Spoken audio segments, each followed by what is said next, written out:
Assalamu alaikum jama'a, barkamu da sake saduwa a cikin shirin namu na yau.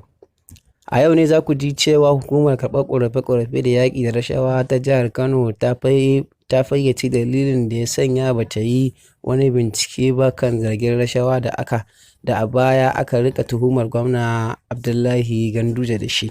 Hukumar PCACC ta sanar da cewa ba ta samu wani ƙorafi ba, haka zalika babu wasu gamsassun dalilai ko hujjoji da ta sa za su tilasta mata mayar da hankali wajen gudanar da bincike akan zargin.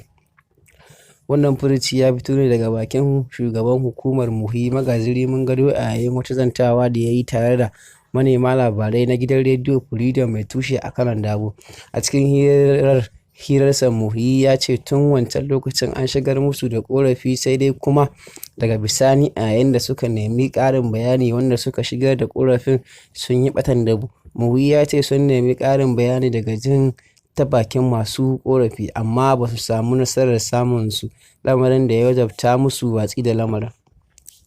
Gwamna Kano Abdullahi Umar Ganduje haƙƙin mallakar hoto fadar gwamnatin Kano a yayin jaddada tsayuwar dakan hukumar da ke jagorantar wajen sauke nauyin da aka rataya a wuyanta. Muhi ya ce babu wanda ya sha gaban doka kuma har a yanzu sun gudanar da bincike kan manyan jami'an gwamnati da dama.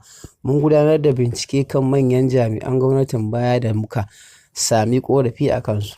Wannan tattaunawa da Muhi da gidan rediyo Freedom ta zo ne kwanaki kaɗan bayan da aka yi musayar yawu kan zaben gwamnan Edo tsakanin Ganduje da takwaransa na jihar Rivers Nyesom Wike, a yayin da Ganduje ya kasance kuma jagoran kwamitin yaƙin neman zaben gwamnan Edo na jam'iyyar APC, ita kuwa jam'iyyar adawa ta PDP ta zaɓi Wike ya riƙe akalar yaƙinta na neman zaben gwamnan jihar.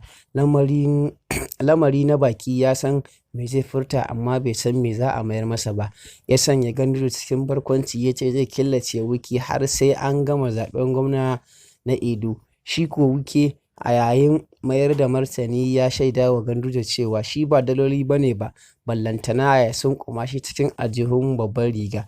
Legit Nigeria ta nuna cewa a shekarar 2018 ne wasu faifayen bidiyo suka ɓillo masu hasko Ganduje yana zuba daloli a aljihu wanda aka rawaito cewa na goro ne yake karɓa daga hannun masu aikin kwangila.